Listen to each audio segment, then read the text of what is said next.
Tes. Semoga saderengipun kita wiwiti kanthi waos istighfar lan syahadat kaping 3 nggih sarengan. A'udzu billahi minasyaitonir rajim. Bismillahirrahmanirrahim. Astaghfirullahal azim. Astaghfirullahal azim. Astaghfirullahal azim. Asyhadu an la ilaha illallah wa asyhadu anna Muhammadar Rasulullah. Asyhadu an la ilaha illallah wa asyhadu anna Muhammadar Rasulullah. Asyhadu an la ilaha illallah wa asyhadu anna Muhammadar Rasulullah. A'udzu billahi minasyaitonir rajim. Bismillahirrahmanirrahim. Al-Fatihah ila hadratin Nabil Mustafa Rasulillahi Muhammadin sallallahu alaihi wasallam wa ila arwahi azwajihi wa abnaihi wa banatihi wa ahli baitihi wa dzurriyyatihi ajma'in wa ila arwahi jami'i ikhwanihi minal anbiya'i wal mursalin wal malaikatil muqarrabin wal awliya'i wal ulama'il 'amilin wa syuhada'i was shalihin fi masyariqil ardi ila magharibiha thumma ila ruhi sayyidah Maryam wa sayyidah Asiyah wa sayyidah Khadijah wa sayyidah Fatimah wa sayyidina Abu Bakar wa Umar wa Utsman wa Ali wa Hasan wa Husain wa Muhammad al-Hanafiyah wa dzurriyyatihim ajma'in thumma ila jami'i awliya'illahi wa malaikatillahi sayyidina Jibril wa Mikail wa Israfil wa Israil wa Munkar wa Nakir wa Raqib wa Atid wa Malik wa Ridwan wa hammalatil arsy wa jami'i malaikatillahi kullihim thumma ila sayyidina Adam wa ummina Hawa wa sayyidina Nuh wa sayyidina Ibrahim wa sayyidina Musa wa sayyidina Isa wa sayyidina Khidir wa sayyidina Ilyas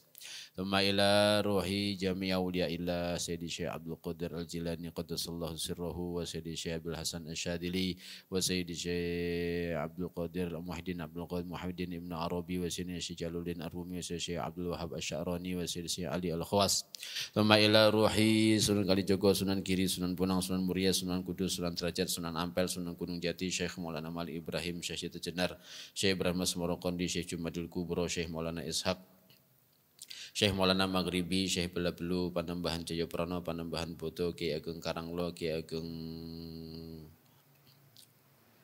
Summa ila ruhi Syekh Dalmudal wa ila arwahi sedayanipun para ingkang jumeneng nata tanah Jawa Raden Fatah Syah Alam Akbar Sultan Yunus Sultan Trenggono Sunan Prawoto Sultan Hadiwijaya Joko Tingkir Kiai Juru Martani Kiai Ageng Giring Kiai Penjawi Kiai Ageng Henis Kiai Ageng Selo Kiai Ageng Henis Kiai Ageng Pamanahan Panembahan Senopati Panembahan Hanyokrawati Sultan Agung Hanyokrokusmo Sunan Amangkurat Al-Awal Ilal Akhir Sunan Pakubono Al-Awal Ilal Akhir Sultan Hamengkubuwono Al-Awwal ilal akhir Paku Alam Al-Awwal ilal akhir Mangkunugoro Al-Awwal ilal akhir wa usulihim wa furu'ihim wa azwajihim wa abnaihim wa banatihim wa dzurriyyatihim ajma'in minal muslimin wal muslimat wal mu'minina wal mu'minat. Tsumma ila arwahi abaina wa ummahatina wa ajdadina wa ajdatina wa ummina wa ammatina akhwalina wa khawlatina. Monggo dipun sebut leluhuripun piyambak-piyambak.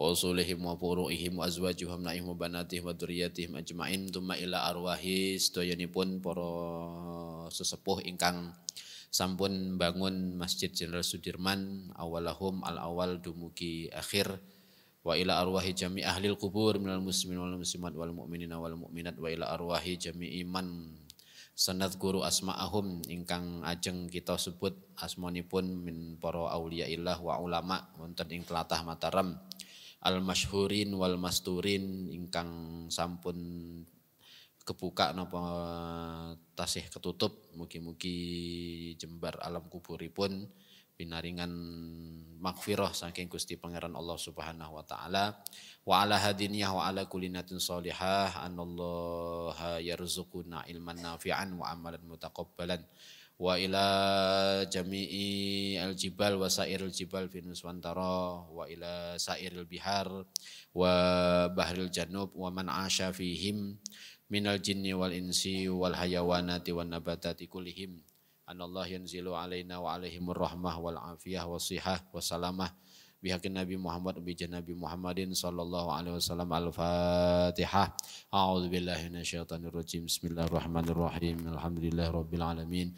Arrahmanir rahim. Maliki yaumiddin. Iyyaka na'budu wa iyyaka nasta'in. Ihdinas siratal mustaqim. Siratal ladzina an'amta 'alaihim ghairil maghdubi 'alaihim waladdallin. Amin.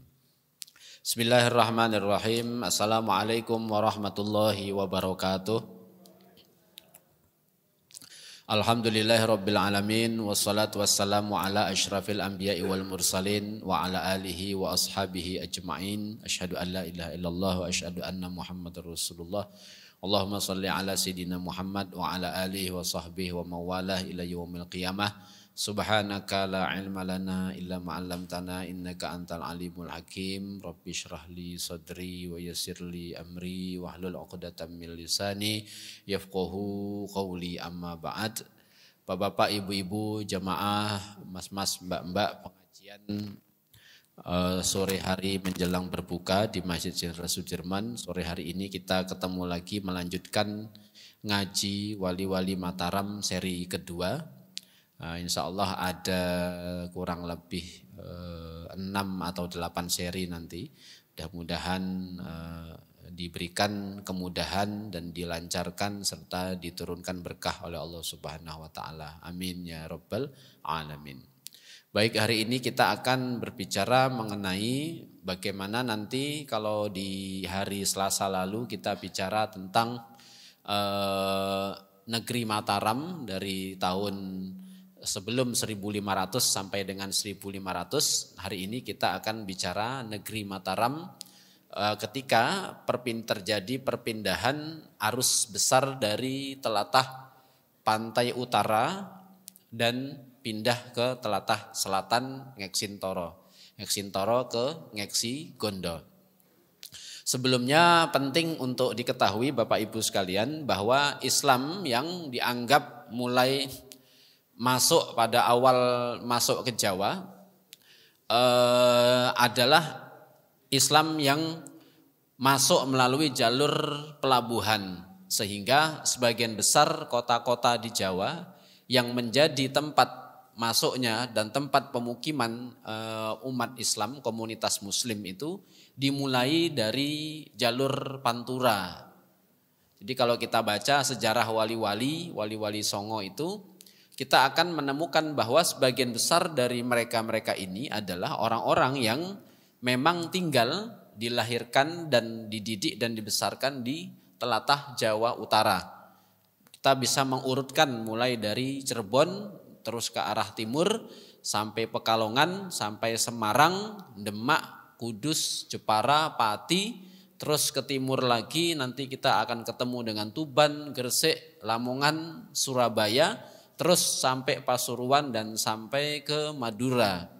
Ini menunjukkan bahwa persebaran komunitas Muslim awal itu bergantung kepada aspek penting dari jalur transportasi dunia, yaitu apa? Yaitu pelabuhan-pelabuhan.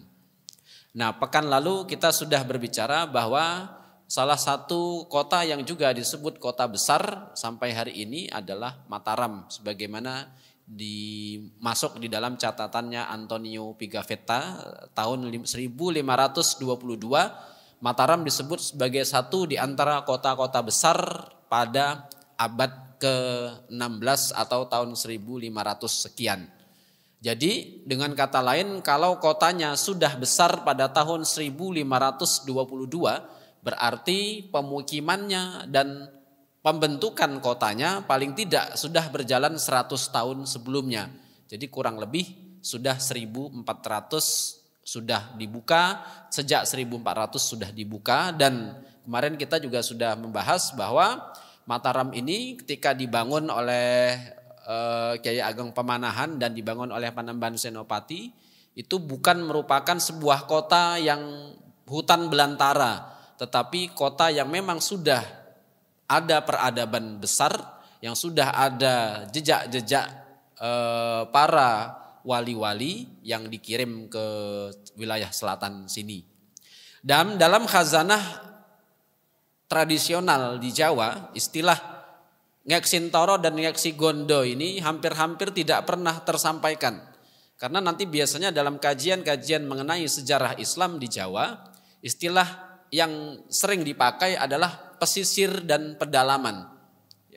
Pesisir dan pedalaman itu menunjukkan bahwa patokan analisis para sejarawan itu adalah pada aspek pesisir atau ekonomi, kehidupan dan kebudayaan pesisiran, dan kehidupan kebudayaan serta ekonomi pedalaman.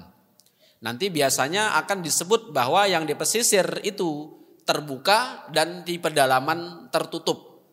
Jadi sekali lagi sampai hari ini Islam di daerah selatan ini sering dianggap keislaman yang tertutup. Karena apa? Karena berada di pedalaman. Nah, itu kesimpulan seperti itu muncul karena kekurang tepatan membaca jejak-jejak masa lalu, ya. Jejak masa lalu yang kemarin waktu kita bicarakan di hari Selasa lalu, di Mataram ini bahkan sejak sebelum peradaban Demak, ya, peradaban Mataram kuno itu sudah menjadi kota besar. Dibuktikan dengan banyaknya peninggalan-peninggalan candi-candi besar yang ada di wilayah Jogja bagian selatan atau Jawa bagian selatan, yang dalam khazanah tradisional, khazanah para sesepuh di Jawa, telatah ini atau tanah ini nanti disebut dengan istilah telatah Ngeksigondo. Ya, saya lebih memilih istilah Ngeksigondo ini karena mengandung konsep, mengandung pemahaman, mengandung banyak istilah yang bisa kita ambil sebagai sebuah sistem pengetahuan atau sebuah cara berpikir, sebuah cara hidup yang tidak terputus dengan Ngeksintoro. Ngeksintoro ini adalah telatah utara. Disebut Ngeksintoro karena kalau dilihat dari karakter keislamannya, telatah Ngeksintoro ini adalah negeri yang kehidupan keislamannya cenderung menjadi kehidupan keislaman yang berbasis kepada aspek fikih sehingga harus nampak dan terlihat. Jadi aspek-aspek di Ngeksintoro ini aspek keagamaannya cenderung pada aspek keagamaan yang terlihat, ya. Empirik, dapat dilihat, dapat disaksikan, dan sampai hari ini peninggalannya bisa kita lihat. Kalau di utara pesantren-pesantren itu sebagian besar menekankan kepada aspek keislaman dari jalur fikih. Fikih itu maksudnya pada aspek hukum-hukum Islam, ilmu-ilmu keagamaan Islam yang dipelajari sampai ngelotok gitu ya. Sedangkan di Ngeksigondo ini karakternya, keislamannya cenderung disembunyikan. Cenderung disembunyikan dan tidak diperlihatkan. Kalau kita lihat imajinasi orang Jawa tentang gambar para wali songo itu, foto-foto wali songo yang sebagian besar adalah orang-orang di utara, mulai dari Sunan Giri, Sunan Ampel, Sunan Muria, Sunan Kudus, Sunan juga enggak. Itu semuanya sebagian besar itu pakai jubah, pakai sorban, dan sebagian besar digambarkan dan dilukiskan dengan citra sebagaimana orang-orang hari ini beragama yang terlihat karakter keagamaannya, yaitu apa? Seperti tadi, pakai pakaian berjubah, kemudian pakai sorban dan macamnya gitu ya. Dan jangan heran kalau hidungnya mancung-mancung gitu ya. Hidungnya mancung-mancung karena memang kalau ditarik ke atas para wali-wali yang di utara ini memang memiliki persambungan darah kepada Sayyid Jumadil Kubro, ya, Sayyid Jumadil Kubro. Sayyid Jumadil Kubro ini nanti menurunkan anak Sayyid Ibrahim Asmoro. Sayyid Ibrahim Asmoro menurunkan anak yang namanya Raden Rahmat, yaitu Sunan Ampel, ya. Sunan Ampel nanti menurunkan anak Sunan Bonang. Sunan Bonang menurunkan murid-murid, salah satunya nanti Sunan Kalijogo. Tapi ada satu catatan bahwa Sunan Ampel ini juga nanti melahirkan Sunan Kudus. Gitu. Kalau di dalam sumber-sumber umum Sunan Kudus ini nanti disebut sebagai putranya Sunan Ngudung. Gitu. Yang dalam cerita analisis sejarawan hari ini merupakan kiriman dari Turki Utsmani. Nah ini dalam catatan keluarganya Sunan Ampel, Sunan Kudus itu justru adalah anaknya Sunan Ampel. Gitu, catatan keluarga. Jadi kemudian klaim kiriman Turki Utsmani ini juga kurang tepat karena Turki Utsmani itu ada mulai dari tahun 1413, sedangkan Sayyid Jumadil Kubro itu sudah masuk di Jawa, sudah masuk di Nusantara dari Aceh, masuk sekitar tahun 1300 akhir gitu. Jadi kalau ada yang mengatakan ini merupakan kiriman dari Turki, nah ini perlu dipertanyakan juga, data-data seperti ini kok kurang pas dengan data kronologi sejarah gitu ya. Oke, kita akan kembali ke pemahaman mengenai Ngek Sintoro dan Ngek Sigondo. Sedangkan di Ngek Sintoro itu karakter keislamannya adalah karakter yang cenderung legal, formal dan harfiah. Yang maksudnya bukan berarti yang di utara itu harfiah pemahamannya seperti orang-orang yang hari ini. Sampai hari ini memang jejak-jejaknya kalau kita ke utara, mulai dari Jakarta sampai dengan Tuban, itu karakter yang paling kelihatan adalah karakter keislaman yang cenderung dinampakkan. Gitu ya. Bukan berarti itu riya, bukan. Memang karakternya, pembagiannya oleh para pendahulu, para wali-wali pendahulu, yang di utara memang harus berkarakter demikian. Karakternya kalau boleh dikatakan dengan istilah hari ini, karakternya adalah karakter syariah, karakter syariat. Sehingga orientasinya atau arahnya adalah menegakkan ajaran-ajaran Islam, mulai dari yang paling kecil, yang wajib, sampai yang sunnah-sunnah itu semuanya diamalkan. Kemudian perbedaannya dengan telatah Ngek Sigondo, begitu nanti ke Ngek Sigondo, nah ini ada perbedaan-perbedaan pentingnya. Nah kita akan masuk di situ, kita akan masuk di pemahaman ini sedikit demi sedikit ya. Oke, kita akan masuk dulu di mengenai cerita-cerita tentang awal Islam di Jawa, gitu ya. Dalam kajian tentang Agastya di Nusantara yang ditulis oleh lupa saya namanya. Agastya di Nusantara ini ada, nanti sambil jalan nih ingatnya. Agastya di Nusantara ini ada cerita tentang Bambang Kumbayoni yang datang dari negeri atas angin ke Jawa naik kuda sembrani. Naik kuda sembrani. Sampai di Jawa dia ditangkap dan disiksa di kerajaan Sawo Jajar yang diperintah oleh Aryo Gondomono. Disinilah namanya diganti dengan Drona. Ya. Ini cerita sastra seperti halnya Babat dan cerita-cerita semisal. Itu cerita sastra, bukan cerita sejarah. Ya. Cerita sastra karena itu memahaminya adalah memahami apa yang ingin disampaikan dari situ, bukan memahami secara letterlek. Termasuk kita nanti membaca Babat Tanah Jawi. Yang di mana di situ diceritakan semua raja-raja di Jawa itu saling bunuh-membunuh untuk kekuasaan gitu. Itu cerita sastra, bukan cerita sejarah. Kalau cerita sejarah tidak demikian. Karena cerita sastra berarti patokannya bukan bagaimana yang benar, bukan, tetapi yang ingin dicari dari situ adalah apa yang ingin disampaikan dari situ gitu. Dan tokoh-tokoh itu sengaja dijadikan tokoh cerita gitu. Oke. Kemudian setelah disiksa oleh penduduk setempat, Bambang Kumbayoni ini dibawa ke seorang alim namanya Begawan Siddik Mulia. Begawan ini berarti ini kalau kira-kira hari ini dia tingkatan tertinggi dari alur kesantrian. Yang pertama itu putut, kemudian cantrik atau santri, kemudian yang ketiga ini begawan. Yang keempat apa gitu, tapi nanti saya ulang alik lagi, saya jadi teringat dengan istilah ini gitu. Nanti di Jawa ada peringkat-peringkatnya gitu. Kemudian Begawan Siddik Mulia ini bertemu dengan Bambang Kumbayoni yang sudah berganti nama menjadi Drona.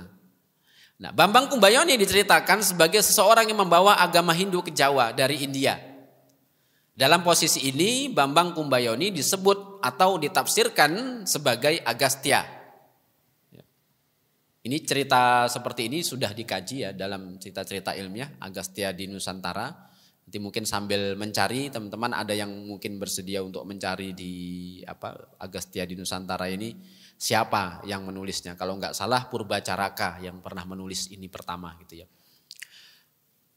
Nah dengan demikian orang yang membawa agama Hindu ke Jawa ini bertemu dengan seorang yang bernama Begawan Sidik Mulia. Ini artinya berarti pada masa itu di Jawa sudah ada Islam. Karena sudah ada orang yang bernama Begawan Sidik Mulia. Cuma ini memang tidak ada kronologi tahunnya. Tidak ada kronologi atau tidak ada periodisasi tahunnya. Oke, kemungkinan besar Begawan Sidik Mulia inilah nanti yang disebut dengan leluhurnya Fatimah binti Maimun yang makamnya ada di Leran, Gresik, Jawa Timur sekarang.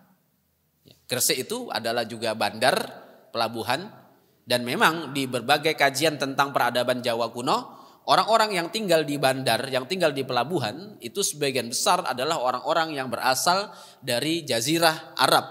Baik dari Persia, dari Turki, dari dari Arab dan dari berbagai tempat, terutama nanti juga Cina.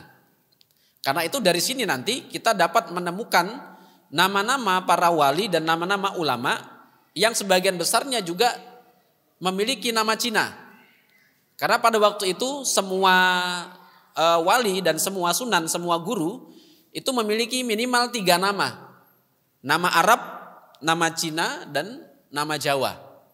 Sampai hari ini orang-orang Jawa yang sepuh-sepuh, kelahiran 40, kelahiran 30, kelahiran 50 bahkan itu memiliki minimal 2 nama. Nama lahir, kemudian nanti kalau dia sudah menikah biasanya dia akan dapat nama baru. Ya. Kemudian nanti kalau dia naik haji dia akan ganti nama lagi. Gitu. Ada 1 nama lagi yang dipakai, biasanya nama yang diberikan oleh gurunya. Ketika dia dianggap sudah selesai menamatkan ilmu-ilmu dan laku-laku ibadah. Karena ini karakternya sekali lagi, karakter keislamannya adalah tasawuf. Sehingga perjalanan seorang muslim itu pasti melalui alur perjalanan tasawuf. Mulai dari tingkat yang paling rendah, zikir 1 hari 100 kali sampai zikir 1 hari bisa 100.000 kali. Nah jika sudah menamatkan laku-laku seperti ini, biasanya nanti gurunya akan memberi nama. Sehingga seorang wali itu bisa memiliki 5 atau 6 nama. Gitu ya. Seperti halnya dalam lakon cerita Dewa Ruci, Werkudara itu sebelum ketemu dengan Dewa Ruci itu namanya Werkudara. Tapi ketika sudah ketemu Dewa Ruci baru pakai nama Bima. Gitu ya. Dan rambutnya ketika sudah ketemu Dewa Ruci rambutnya digulung. Ketika sebelum ketemu rambutnya diberai gitu. Jadi ngikat-ngikat rambut itu juga ada simbol-simbolnya pada masa itu gitu. Kalau sekarang kan gaya, style gitu ya. Ya kayak saya ini gitu kan. Karena diumpetkan gitu enggak kelihatan gitu. Nah, baik, kita kembali ke sini tadi.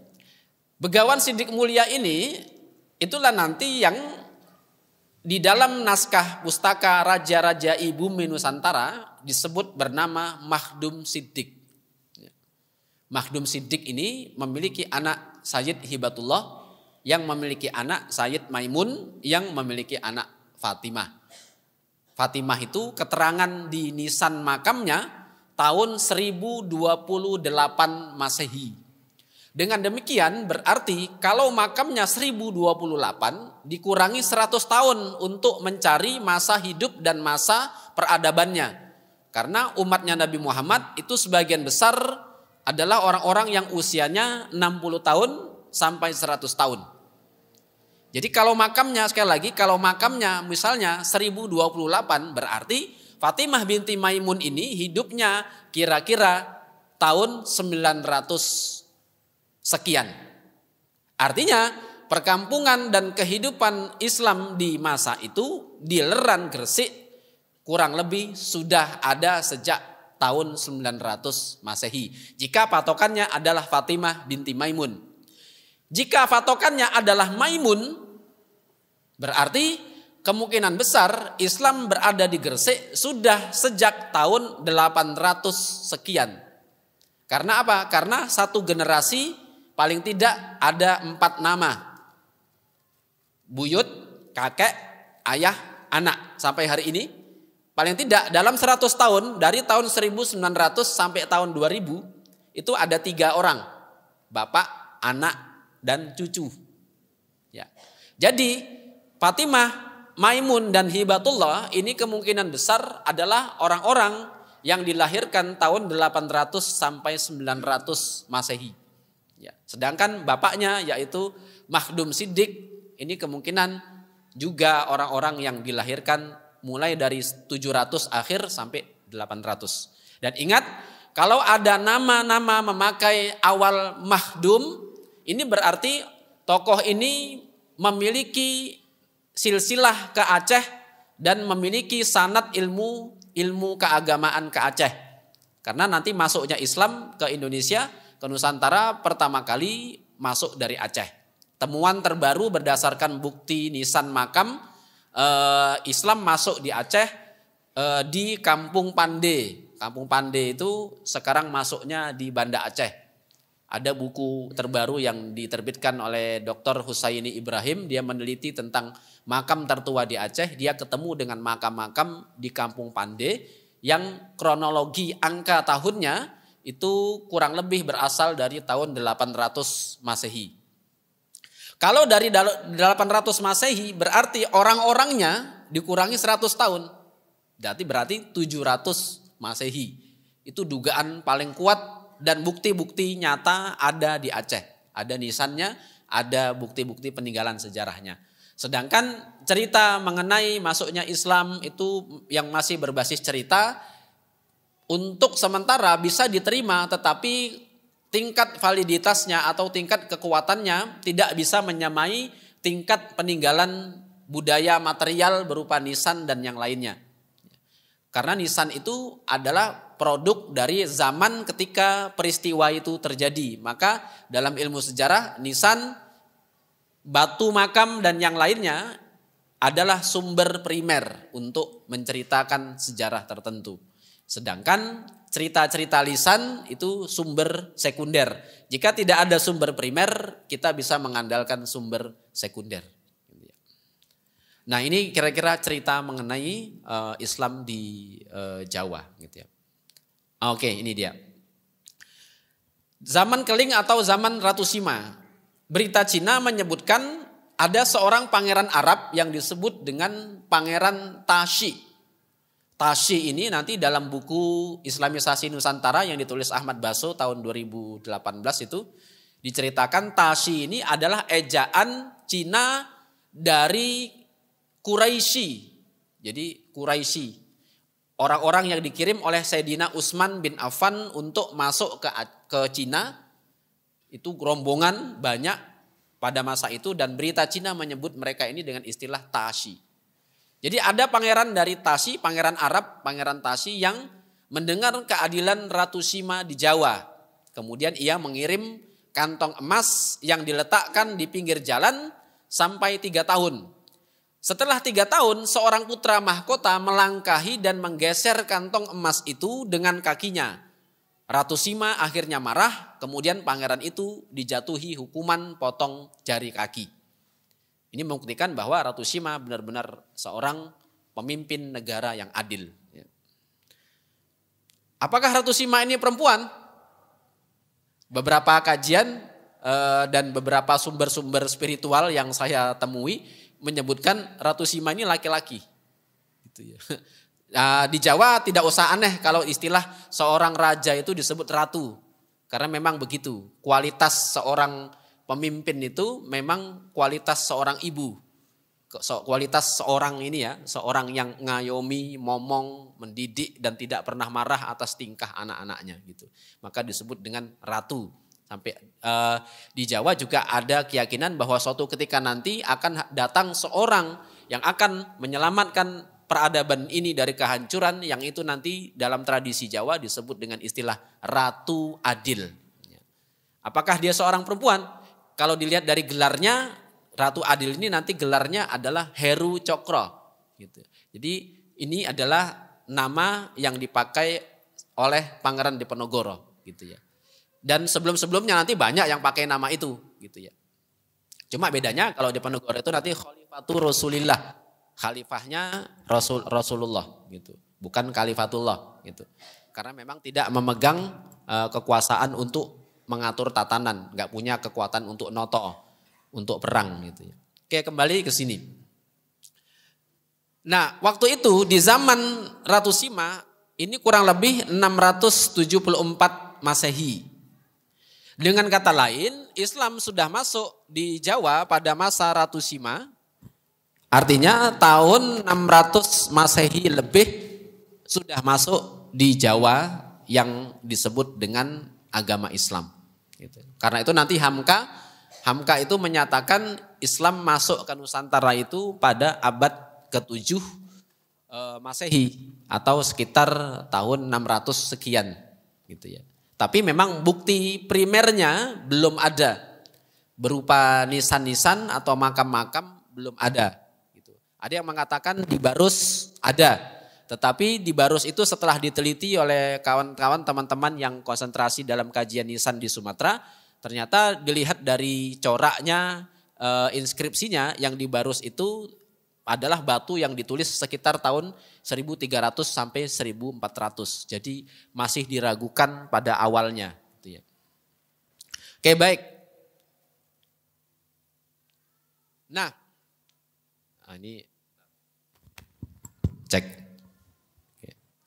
Saya udah biasa kalau ngisi-ngisi tema-tema begini mic-nya kresek-kresek. Bahkan beberapa kali ada yang podcast setelah dipindah ke laptop harddisknya kebakar. Saya bilang, oh iya biasa itu. Soalnya kita menceritakan orang-orang dulu yang jauh sebelumnya gitu ya. Saya bilang begitu ya. Baik, dalam laporan Antonia ini sudah saya sampaikan kemarin.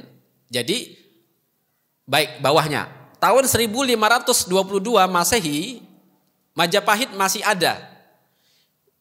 Sehingga istilah sirna ilang kertaning bumi yang dalam kajian sejarah di Jawa disebut dengan keruntuhan Majapahit, itu dalam kajian para sejarawan berdasarkan sumber-sumber primer prasasti, itu tidak valid untuk menunjuk tempat atau waktu kelahiran Majapahit.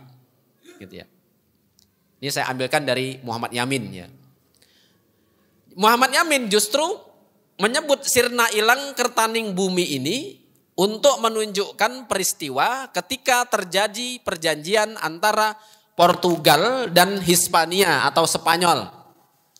Perjanjian untuk apa? Untuk membagi kekuasaan dunia setelah Granada runtuh. Granada ini adalah pusat kekuasaan Islam dinasti Umayyah yang ada di Spanyol. Nanti ada banyak ulama yang lahir di situ, salah satunya nanti namanya Al-Imam Al-Qurtubi yang menulis tafsir Al-Qurtubi. Qurtubi itu maksudnya Cordova hari ini. Gitu ya. Alfiyah Ibnu Malik, kitab Nahu dalam bahasa Arab yang bentuk syair 1000 syair, itu juga seorang yang dilahirkan di Spanyol namanya Ibnu Malik Al-Andalusi dari Andalusia. Gitu ya. Sehingga keruntuhan Granada ini menyebabkan antara Portugal dan Spanyol berjanji untuk menandatangani perjanjian Tordesillas 5 September 1494. Ya. Nah, kata Yamin, Candra Sengkala Sirna Ilang Kertaning Bumi itu, ini adalah tahun mulai apa? Persiapan untuk Nusantara masuk ke zaman kolonialisme. Makanya dalam beberapa catatan-catatan kolonial, Sirna Ilang Kertaning Bumi ini justru tidak dipakai untuk menunjuk kehancuran Majapahit. Gitu. Justru apa? Kalau Muhammad Yamin ini untuk menunjukkan bahwa nanti Nusantara akan menghadapi zaman kegelapan. Makanya istilahnya Sirna Ilang Kertaning Bumi. Jadi hilangnya sirnanya dan hilangnya kesejahteraan di atas bumi. Artinya kesejahteraan di atas dunia ini hilang. Sebelum kehancuran Granada, sejak dari tahun 1000 sampai 1100, ini juga dunia sedang mengalami krisis, perang besar, kehancuran Baghdad, runtuhnya dinasti Abbasiyah di Baghdad, ya, diserang tentara Mongol, itu kira-kira tahun 1250 sekian, 58 kalau nggak salah, itu di Baghdad. Ya. Sebelumnya perang salib, jadi masa-masa tahun 1000 sampai 1500 ini adalah masa-masa krisis dunia. Jadi Sirna Ilangkartaning Bumi ini kalau dibaca itu terlalu kecil untuk menceritakan kehancuran Majapahit. Ini menceritakan kehancuran peradaban dunia. Apalagi nanti di awal milenium pertama, di awal milenium kedua tahun 1000 sekian, seorang raja dari Kediri yang bernama Sri Mapanji Joyoboyo itu mengeluarkan maklumat berupa jangka. Jangka itu bukan ramalan loh ya. Ini banyak ini karena penerjemahannya kadang-kadang nggak melihat epistemologi atau sistem pengetahuan orang Jawa. Jangka itu bukan ramalan. Jangka itu kira-kira kalau dibahasakan adalah sesuatu yang belum tentu benar, tetapi tidak mungkin salah. Nah gitu deh. Ya monggo dipikir sendiri. Yang biasa otak-atik logika matematika akan tahu memahami kayak begini. Operasi-operasi dalam logika matematika kan begitu. Jadi walaupun dia eksak, tetapi ada ruang-ruang ketika operasional bilangan itu nggak bisa dipahami dengan hitam dan putih gitu ya. Jadi jangka, kalau dalam sistem pengetahuan Jawa ini tingkatannya yang paling tinggi, yang tidak mungkin salah tapi belum tentu benar. Gitu. Kira-kira kalau diibaratkan hari ini, jangka ini garis besar ya, garis besar. Kapan Joyoboyo membuat jangka? Joyoboyo membuat jangka tahun 1000 sampai 1100 Masehi. Gitu. Jadi 1000 tahun ke depan sudah dibuat protokolnya. Gitu. Nanti setiap masa akan ada juga yang menjangka. Dari masa Islam yang menjangka nanti siapa? Sunan Giri. Sunan Giri itu nanti membuat jangka, termasuk nanti berdirinya negeri Mataram, itu sudah dijangka sama Sunan Giri. Besok akan ada kesultanan kerajaan besar di Mataram. Yang itu Sunan Giri langsung bilang di sidang para wali-wali pada waktu itu. Sehingga nanti pembukaan kerajaan baru di selatan itu merupakan keharusan karena memang Sunan Giri sudah mengatakan buka di selatan, kira-kira begitu, gitu ya. Jadi kalau dalam kajian sejarah yang umum sampai hari ini kan nanti ceritakan karena nggak dapat kekuasaan di Demak, akhirnya buka di Pajang. Karena di Pajang nggak dapat, akhirnya buka di Mataram, gitu ya. Kan Joko Tingkir diceritakan nggak dapat Demak, akhirnya tak buka ning Pajang wae, tak buka kerajaan sendiri, gitu ya. Dalam cerita umum sejarah nanti akan selalu diceritakan bahwa para raja-raja ini akan saling bunuh-membunuh dan konflik-berkonflik. Gitu ya. Karena apa? Karena ceritanya adalah cerita sastra. Kalau cerita sastra maka jangan anggap bahwa itu cerita hitam dan putih. Itu kira-kira kalau hari ini cerpen dan novel. Tidak penting yang benar yang mana, tapi pesan apa yang mau disampaikan dari situ. Gitu ya. Nah, oke. Nah ini kalau ini pengetahuan begini dari mana? Ya dari saya mengecek sumber-sumber lagi dan langsung ke makamnya gitu ya. Ini kalau langsung ke makamnya tidak mungkin. Saya ketika ke makam-makam para orang-orang yang namanya disebutkan ini, semua catatan sejarah tentang tokoh ini saya uninstall. Kenapa? Karena mau mendoakan beliau. Ketika saya mendoakan, tidak mungkin cerita-cerita buruk sangka ini saya pelihara di sini. Gitu. Makanya di uninstall, masuk, assalamualaikum, uluk salam, ngirekam doa kepada beliau-beliau itu. Gitu. Dan dari situ, maka saya mengatakan ketika kita ke makam, berziarah ke makam para pendahulu, kemudian di kepala kita ada banyak sekali cerita tentang inilah yang dulu membunuh ini. Wah, wis. Ini pulang-pulang paling masuk angin kan gitu. Kenapa? Karena nggak sesuai sama aslinya gitu. Itu banyak sekali saya cerita-cerita begitu. Oke, baik, lanjut lagi. 1494 ini adalah pertama kalinya tanah Indonesia masuk ke dalam pusaran konflik global. Ini nanti kalau ada yang mau ngecek referensinya di Tata Negara Majapahit, Sabto Parwo kedua, Muhammad Yamin menulis seperti itu. Tarikh 1494 itu adalah pertama kalinya Nusantara atau Indonesia masuk ke dalam pusaran konflik global. Konflik globalnya waktu itu ada di tangan Portugal dan Spanyol. Timur dan Barat bertemu di Maluku. Kenapa? Karena tahun-tahun seginilah 1511 Portugal masuk ke Maluku. Gitu. Jadi tahun 1478 kata Muhammad Yamin itu bukan hilang dan lenyapnya Majapahit, melainkan hilang dan lenyapnya cahaya kebesaran Majapahit sampai dengan tahun 1522 Muhammad Yamin memperkirakan Majapahit runtuh antara 1522 sampai 1526. Artinya 1526 itu masih masa awal-awal Mataram dibuka sama Kiai Ageng Pamanahan. Gitu. Jadi demikian cerita tentang ini. Gitu.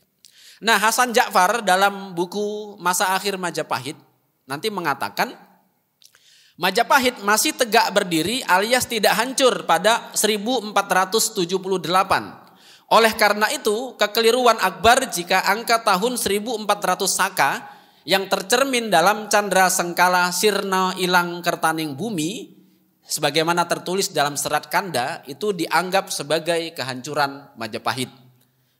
Pasalnya Hasan Ja'far menemukan dalam prasasti Paduku Handuku atau prasasti peta berangka tahun 1486 Candra Sengkala itu sejatinya berkisah tentang penyerangan Girindra Wardana Dyah Rana Wijaya dan terbunuhnya Bre Kertabumi di Demak atau di Majapahit pada waktu itu gitu ya. Jadi yang dengan demikian begini para bapak ibu-ibu hadirin semua.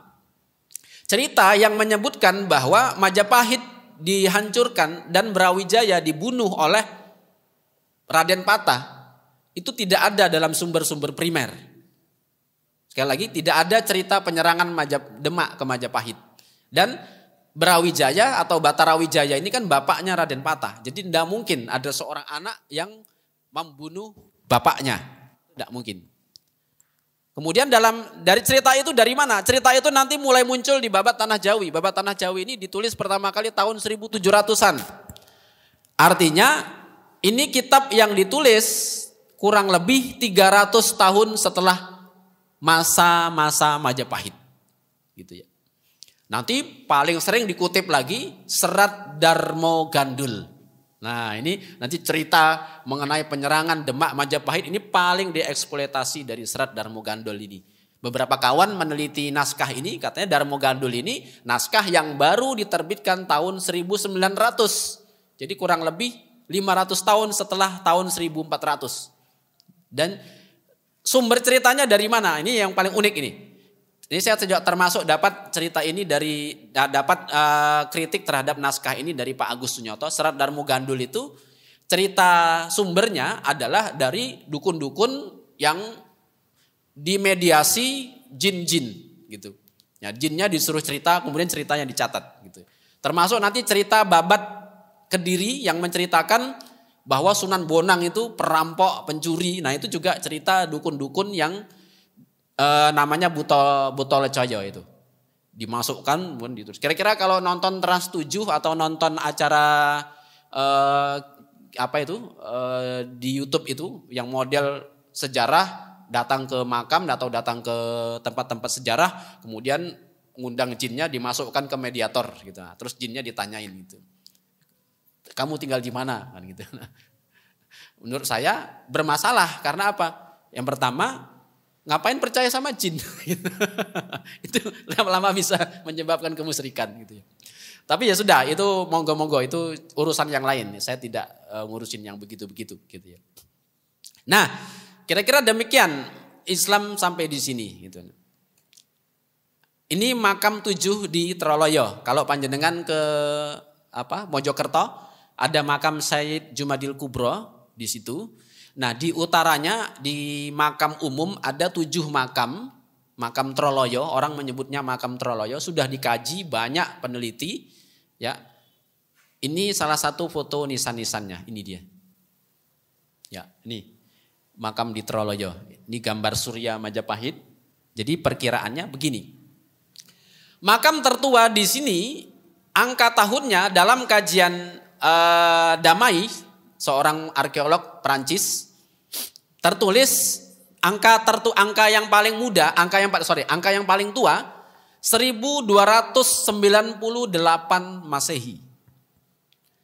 Artinya kita tinggal kurangi 100 tahun dari 1298, berarti 1198. Berarti pada tahun 1190-an atau tahun 1100 sekian sudah banyak orang-orang muslim dan komunitas-komunitas muslim yang berada di pantai utara Jawa dan mereka mewarnai peradaban. Kalau diberikan lambang seperti ini, lambang surya seperti ini berarti ini orang-orang penting, bukan coro-coro kayak kita-kita ini.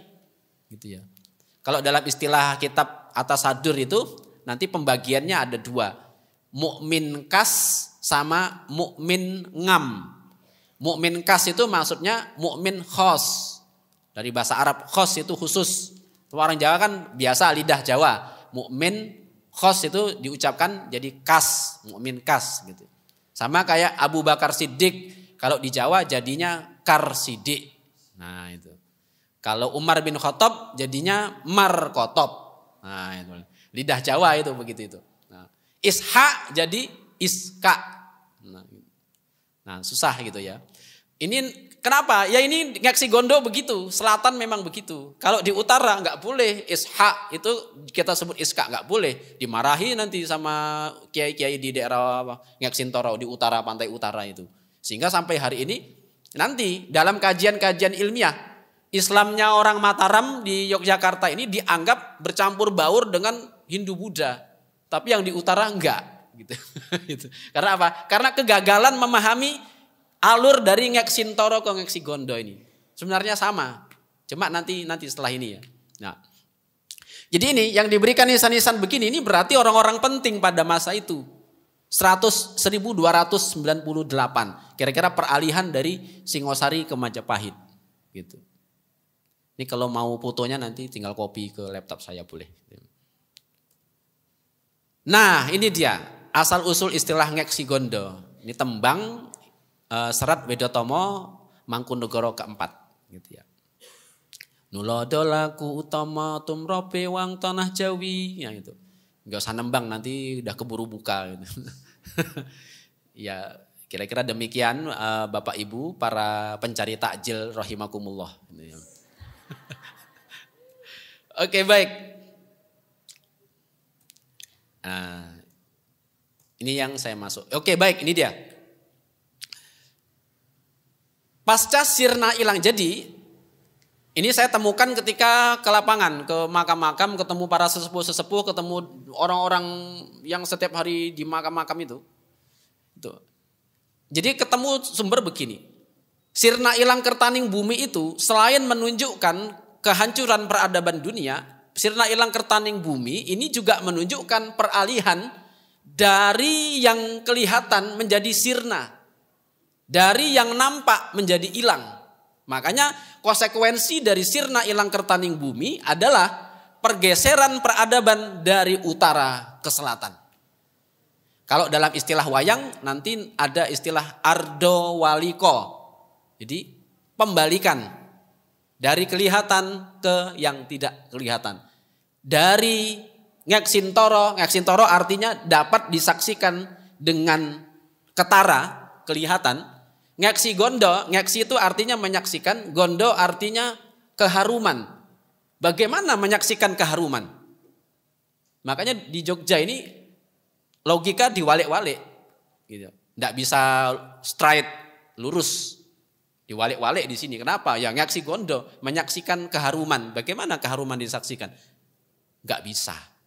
Tapi bagi nalarnya para wali-wali Songo yang nanti pindah ke sini bisa. Gitu. Bagaimana menyaksikan keharuman? Nah itu dia. Makanya tuh mungkin udah pernah saya sampaikan kalau pas pengajian di Masjid Sudirman itu. Orang-orang di Ngek Sigondo ini Kecuali generasi milenial itu kalau puji-pujian, itu puji-pujiannya cenderung nggak fasih itu. Kenapa ya? Ya saya sering menemukan begini. Ya rekama rokimir, ya rekama rokimir gitu-gitu. Itu ternyata ya arhamar rahimin gitu. Termasuk ungkapan-ungkapan sampai hari ini yang masih dijaga oleh para sesepuh. Apa? Semilah wolo kuwato. Nah itu maksudnya bismillah la haula wala quwata. Itu khas dari Ngek Sigondo. Jangan disalahkan begitu. Wah enggak fasih, orang makbul dungone gitu. Coba aja sakit datang ke orang yang mengucapkan semilah wala kuwato. Sekali sembur ya semari wis. Memang begitu di sini. Kelihatannya enggak beriman tapi coba jangan pertanyakan itu. Kan kelihatannya begitu. Karena apa?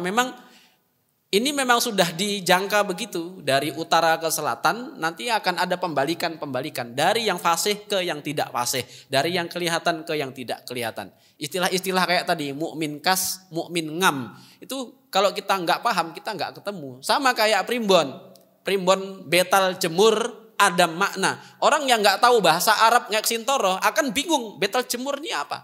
Ternyata betal jemur itu dari bahasa Arab baital jumhur. Baital jumhur artinya rumah musyawarah para ulama. Makanya kitab ini adalah kitab kumpulan karangan yang sudah dimusyawarahkan oleh para ulama. Sehingga disebut baital jumhur ada makna untuk rakyat biasa, adami. Karena itu baital jumhur bukan kitab kemusyrikan, itu kitab fikih kesehariannya muslim di Jawa Ngek Sigondo. Sehingga di situ diatur mau kemana. Mau ke utara, kalau ke utara lewatnya dari sini, gitu. Itu fikih keseharian, gitu. Mungkin suatu ketika nanti kita bicara kayak begini-gini, ini terlalu jelimet nanti. Baik, konsekuensinya adalah ini yang paling bawah itu sinengker, berakibat kepada cara membaca sesuatu yang disembunyikan. Jadi begitu ke Ngek Sigondo, segala sesuatu disembunyikan, saru diperlihat-lihatkan. Gitu ya. Kalau sekarang ya udah biasa gitu ya. Makanya itu kalau kita lihat habib-habib yang berdakwah di Yogyakarta itu sebagian besar adalah habib-habib yang dari utara masuk ke Solo dulu. Jarang ada yang masuk ke sini. Ke Solo dulu.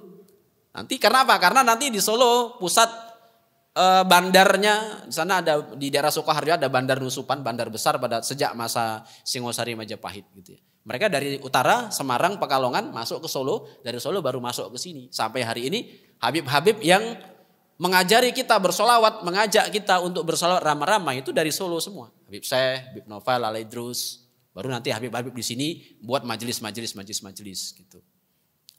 Itu kira-kira alurnya. Baik. Oke. Dengan demikian, gong zaman telah ditabuh, sirna ilang kertaning bumi, artinya kolonialisme masuk ke Nusantara, kita masuk ke zaman pertahanan dari serangan kehidupan modern yang nanti masuk dari kolonialisme itu tadi.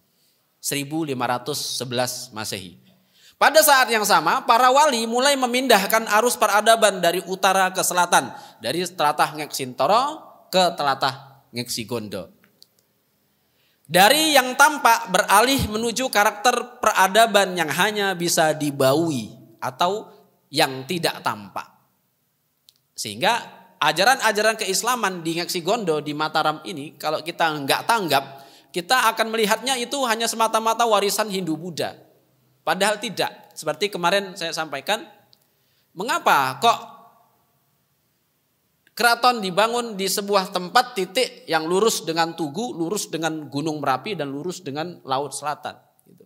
Kalau dalam tasawufnya Wali Songo, itu bukan warisan dari peradaban campur aduk kelenek karena mau takut nanti siksaan Merapi. Bukan, ini persoalan bahwa keraton itu adalah patoknya negara. Gitu. Maka kalau dalam tasawufnya Wali Songo, gunung itu adalah autat. Autat itu artinya patok. Sehingga keraton dihadapkan kepada patok yang paling utara, autat, selatan. Nah, utara itu Gunung Merapi gitu. Tugu kemudian ke selatan. Selatan itu juga gunung. Gunung Parangkusumo itu gunung, itu dulu sebutannya Redi Mantingan. Redi Mantingan. Siapa yang mengawal tempat itu? Syekh Maulana Maghribi sama Syekh Belabelu. Yang makamnya nanti kalau Anda ke Parangtritis, itu nanti ketemu di kiri jalan, Syekh Belabelu. Sekarang biasa menjadi tempat untuk teropong hilal masuk 1 Ramadan. Gitu ya. Kemudian Syekh Maulana Maghribi terus ke sana. Nanti naik ke sana lagi masih banyak jejak-jejak pesantren-pesantren lama yang kemarin saya ceritakan sudah dibangun sebelum dibukanya negeri Mataram. Dari pesisir ke pedalaman, dari Demak, Pati, Rembang, Kudus, Jepara, Tuban, Lamongan, Surabaya, ke Pajang dan Mataram. Nah, walinya karena itu berubah. Dari Sunan Ampel, Sunan Bonang, Sunan Kudus, Sunan Kalijogo ke Sunan Bayat, Sunan Geseng, Sunan Kajenar atau Syekh Siti Jenar, Sunan Pajang atau Joko Tingkir, Sultan Hadiwijaya, Sunan Adi. Sunan Adi ini Sunan Kalijogo yang kedua. Panembahan Joyoprono, ini sorry bukan Pronojoyo tapi Joyoprono, yang nanti tinggal di Kota Gede pertama kali, Syekh Dalmudal, Maulana Maghribi dan lainnya. Makanya nanti kita akan melihat bahwa pada tahun yang sama Sunan Bayat diperintahkan untuk pindah dari Semarang ke Bayat. Itu tepat pada peralihan tahun 1500 sekian itu. Ini dia. Orang-orang utara akhirnya ke selatan. Ternyata perintah untuk ke selatan itu bukan sejak 1500. Bahkan sebelum itu para wali sudah menyiapkan tatanan di Mataram ini. Membuka peradaban, membuka kampung sampai nanti membuka pelabuhan. Jadi tugasnya wali-wali dulu tuh nggak hanya ngajar ngaji. Tetapi apa? Tetapi membuka peradaban, membuka kota, menata kota, menjadi arsitektur gitu. Menjadi arsitek bangunan. Ya, termasuk ada apa namanya itu? Pelabuhan-pelabuhan, nanti wali-wali ini juga membuka pelabuhan gitu. Sunan Ampel itu diceritakan sebagai orang yang membuka pelabuhan Kalimas di Surabaya. Jadi jangan bayangkan wali kita itu kayak cerita sinetron TV itu loh. Pakai tasbih kemana-mana, pakai jubah, ganteng. Nggak mungkin lah kira-kira kayak Mas Latif itu jadi pemeran walinya kan, karena kurang ganteng kan gitu kan. Mesti yang ganteng-ganteng yang dipilih. Sehingga bayangan kita tentang Wali Songo itu adalah orang-orang dengan pakaian kayak tadi itu. Oke, Panembahan Bodo kemarin sudah saya ceritakan. Bangun masjid di Kedondong, Nanggulan 1447. Kemudian masjid itu dinamakan Masjid Sunan Kalijogo. Lalu beliau ke selatan ke area Pajangan membangun masjid di sana, Masjid Kauman. Kemudian meninggal di sana pada tahun 1500 akhir sampai 1600 awal. Sunan Bayat disuruh oleh Sunan Kalijogo untuk ke selatan, membuka pesantren di Bukit Cokro Kembang atau Bukit Jabalkat, buat pesantren di situ. Ingat kalau ke selatan ini berarti nggak sendiri, pasti banyak orang gitu, pasti banyak orang, tidak hanya sendiri gitu. Karena apa? Kemarin sudah saya sampaikan ada 3 kualifikasi wali, 3 klasifikasi. Wali Ngajeng ini membawahi berapa kemarin?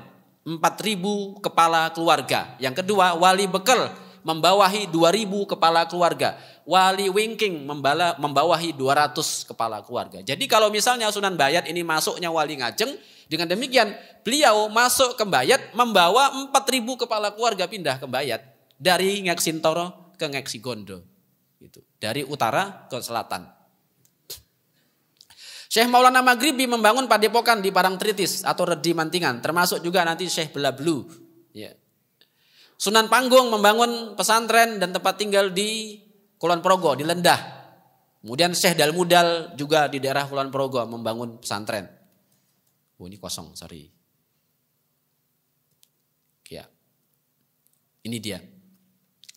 Kenapa? Karena memang Sunan Giri sudah bilang nanti akan muncul peradaban di sana. Siap-siap kita mau masuk zaman kegelapan. Jadi hitungan zaman kegelapan kalau di Jawa itu hitungannya setelah 1478.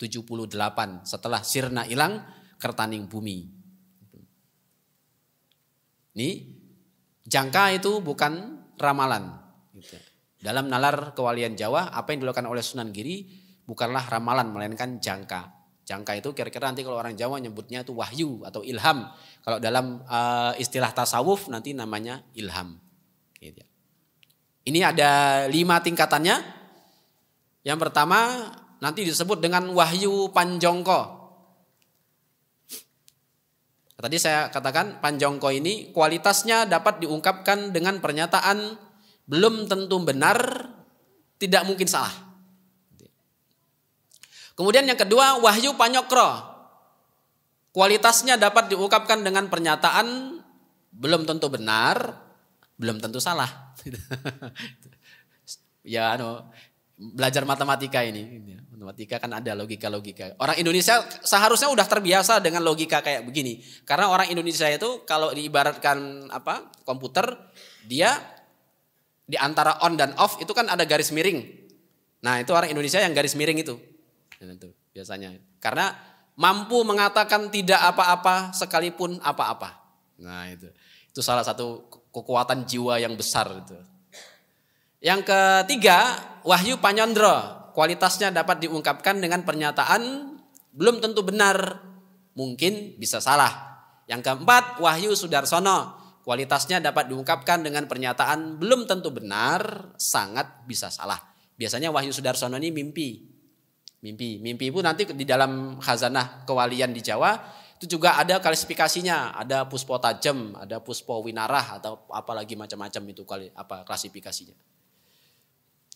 Nah, kalau anak-anak jomblo-jomblo itu berharap mimpi basah itu biasanya.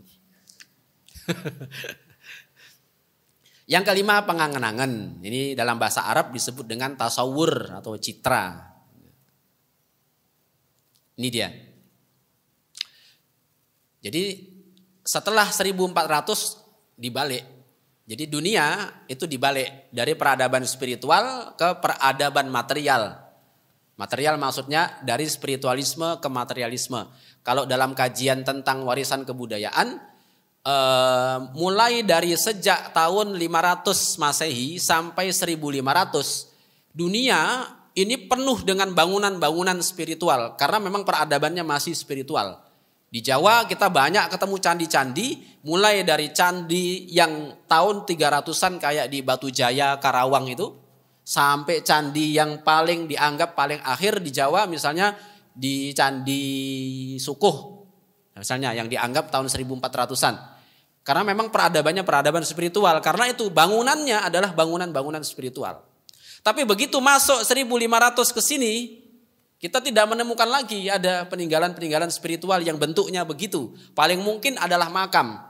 Makam-makam itu paling mungkin sampai hari ini masih terjaga. Tapi selain itu, apalagi begitu masuk tahun 1900 sudah peradabannya adalah peradaban materialisme. Bangunan-bangunannya bukan bangunan suci, tapi bangunan-bangunan tempat berbelanja dan berwisata. Nah, itu. Nah, ini saya di makam nih. Ini sedang membaca goresan-goresan di makam ya. Jadi begini-begini penting untuk ditemukan makna-maknanya untuk melihat bagaimana hari ini peradaban seperti ini hilang dan tidak tersisa sedikit pun gitu ya.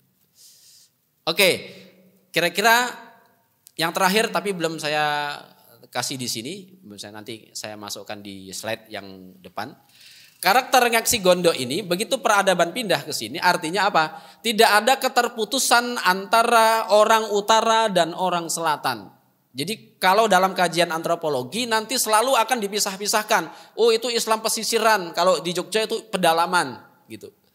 Ini satu hal yang menurut saya sesat secara akademik gitu ya. Karena apa? Karena tradisi Islam yang dibangun di Ngasi Gondo itu dibangun oleh orang-orang dari utara. Tokohnya ya tadi itu Sunan Bayat, Panembahan Bodo, Panembahan Jayaprono, Sunan Geseng. Apalagi Sunan Geseng nanti bangun pesantren di Jolosutro, Piungan. Kemudian beliau pindah ke Purworejo. Dari Purworejo pindah ke Gerabak, Magelang. Dari Gerabak, Magelang pindah lagi ke Kediri. Bangun pesantren, udah ada muncul murid-murid yang mumpuni, ditinggal. Bangun pesantren lagi di Gerabak, selesai, tinggal gitu. Jadi sekali lagi, antara utara dan selatan itu perbedaannya hanya persoalan yang nampak sama yang tidak tampak. Yang nampak kalau di utara itu adalah keislamannya ditampakkan. Kalau di selatan keislamannya sebenarnya ditampakkan tetapi orang tidak mampu memahami. Seperti pernah saya sampaikan di Soko Masjid Patok Negoro itu. Kan ada Soko, tiang masjid itu nanti di bawahnya ada ukir-ukiran. Itu ternyata tulisannya adalah Muhammad gitu. Kaligrafi. Mungkin nanti di hari Selasa besok saya tampilkan ini di sini, enggak saya tampilkan di sini tadi. Kaligrafi Muhammad gitu ya. Nah, menjadi yang kedua menjadi rancu karena apa? Karena orang lantas menganggap bahwa yang di selatan ini adalah orang-orang abangan. Yang malas sholat, gak pernah kelihatan di masjid gitu. Kalau tahlilan pasti datang gitu. Nah, mungkin karena kebetulan nelitinya di kos-kosan mahasiswa kan gitu kan. Diundang tahlilan mesti datang nih mahasiswa, kesempatan gitu kan. Nah, gitu. Ini nggak tepat juga karena di selatan sini nanti pesantren-pesantren juga coba tahun 1800 akhir aja Yogyakarta punya pesantren yang menjadi induk pesantren Al-Qur'an seluruh Indonesia, yaitu pesantren Al-Munawwir. Sinau Al-Qur'an itu di sini, di pedalaman. Maka kalau ada yang mengatakan Islam ini abangan, tidak mungkin. Karena apa? Karena keislaman di sini itu juga banyak pesantren-pesantren. Gitu. Melangi sudah dibangun sejak Mbak Nur Iman. 1700 pertengahan. Itu karakternya keislaman, Islam murni gitu. Jadi kalau di utara yang kelihatan adalah syariatnya, makrifatnya disimpan. Kalau yang di selatan yang kelihatan itu adalah makrifatnya, syariatnya disembunyikan gitu. Sehingga ini nanti mungkin sudah pernah saya sampaikan di berbagai kesempatan, dalam istilahnya para sesepuh di Jawa, di Yogyakarta, itu nanti ada dua pembagiannya. Yang pertama, kalau yang tadi kelihatan syariatnya, itu namanya putihan. Ya, putihan. Putihan disimbolnya adalah pohon kelengkeng. Simbolnya pohon kelengkeng, itu yang putihan. Sedangkan yang kelihatan makrifatnya, jadi syariatnya nggak kelihatan, nggak pernah kelihatan ke masjid, ya. Itu ada di daerah timur. Kalau yang tadi yang putihan di barat. Kalau yang cemengan namanya cemengan, yang ini tadi, yang syariatnya nggak kelihatan, namanya cemengan. Itu ada di timur. Simbolnya adalah pohon kosambi. Jadi pohon kosambi, kalau mau ketemu pohon kosambi yang ada sampai hari ini di makam Giriloyo. Giriloyo itu naik ke atas, terus makamnya Panembahan Juminah itu ada pohon kosambi. Berarti beliau-beliau yang dimakamkan di situ adalah orang-orang dengan karakter cemengan yang tidak kelihatan kapan ke masjidnya, tetapi kehakikatannya, kemakrifatannya benar-benar terjaga di depan Allah Subhanahu wa taala. Makanya Panembahan Juminah itu nanti masuk sebagai Dewan Wali 9 di masa Sultan Agung. Panembahan Juminah. Itu. Makanya kalau tata-tata seperti ini masih dijalankan sampai nanti munculnya Keraton Yogyakarta, sehingga yang di wilayah barat itu harus masjid. Karena apa? Putihan gitu.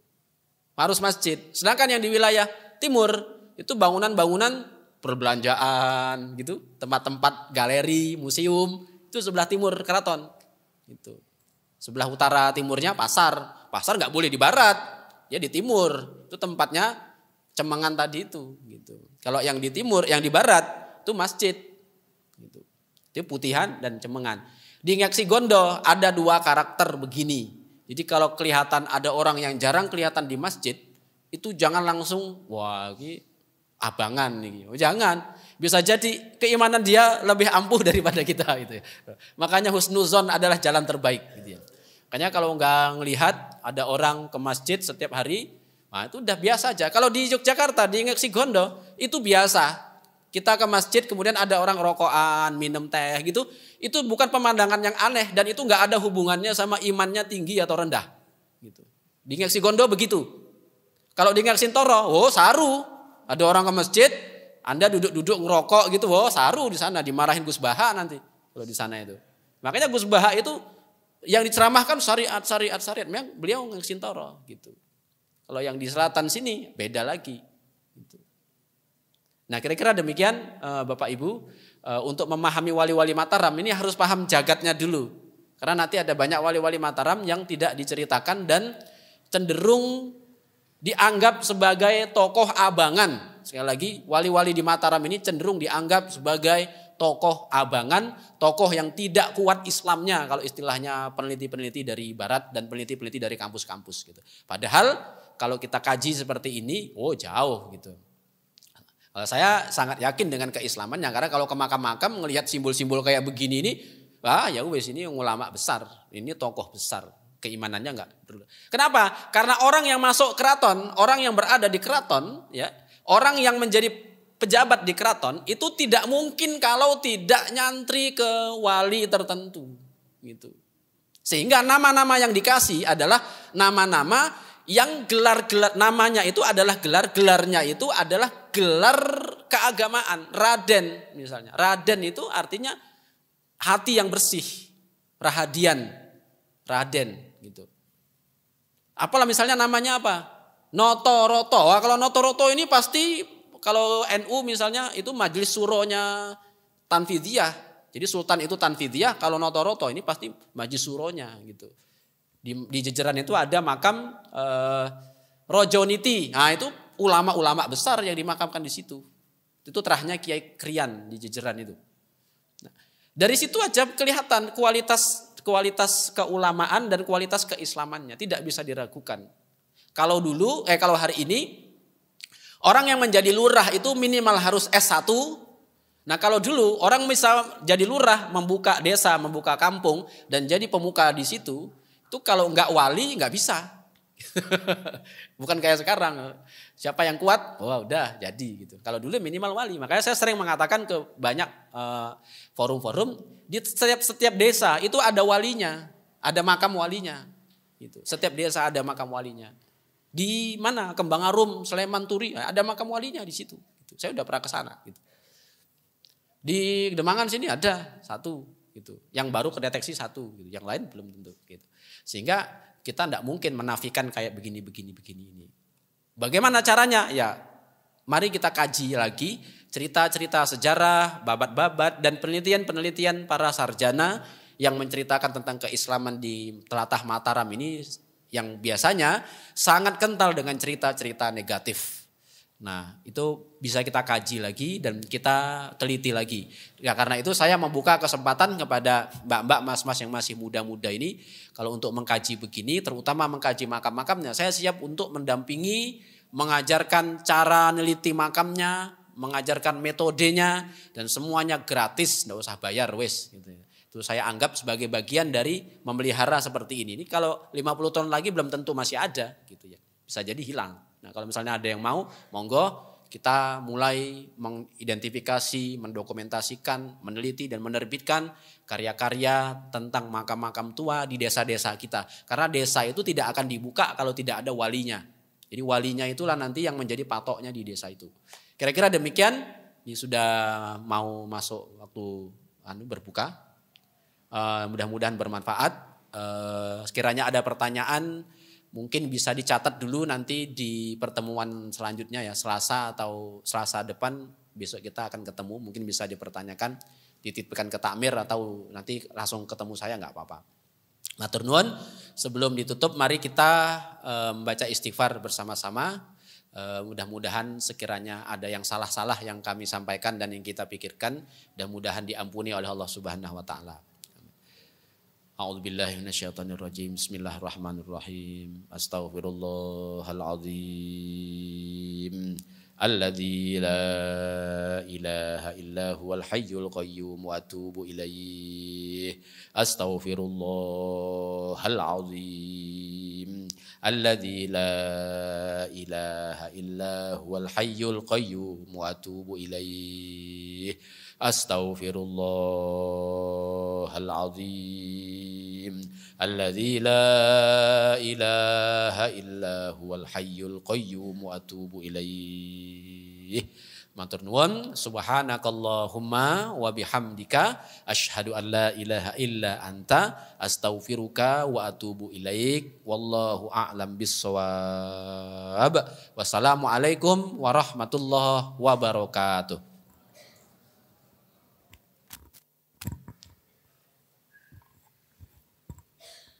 Matur gunging panuwun dumateng panjenenganipun Al-Mukarram Kyai Muhammad Yasir Arafat MA. Langsung saja monggo bagi para jamaah untuk bisa menempatkan diri di halaman kita berbuka bersama. Terima kasih, sekian dari kami. Mohon maaf bila ada kesalahan. Wabillahi taufiq wal hidayah. Wassalamualaikum warahmatullahi wabarakatuh.